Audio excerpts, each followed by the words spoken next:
Добре дошли в модул 5 на нашия курс, който е посветен на спортна икономика и финансовия мениджмънт в спорта.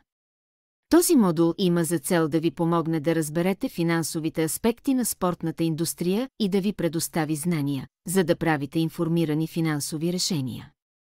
Курсът се състои от 2 задълбочени видеоклипа и 4 интерактивни упражнения, които навлизат в икономиката на спорта и стратегиите за генериране на приходи в спортния сектор.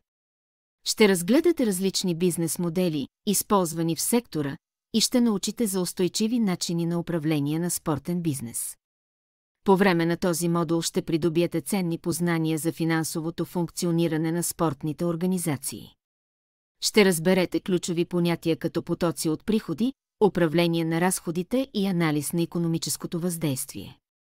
В края на този модул ще сте подготвени да анализирате и тълкувате финансовите отчети и да развивате стратегии за подобряване на финансовите резултати в контекста на спорта.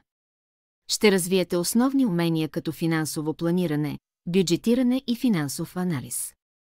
Упражненията ще ви осигурят практически опит с реални финансови сценарии, което ще ви помогне да приложите критично мислене и умения за решаване на проблеми от спортно естество. Ще се научите също така да използвате финансови инструменти и софтуер, които са жизнено важни за ефективното финансово управление. Един от акцентите в този модул включва презентация за спортната икономика и генерирането на приходи чрез спорт, с примери за различни бизнес модели, като например франчайз, спонсорски сделки и продажба на стоки. И така, нека се потопим в света на спортната икономика и финансовия мениджмънт. Да започваме.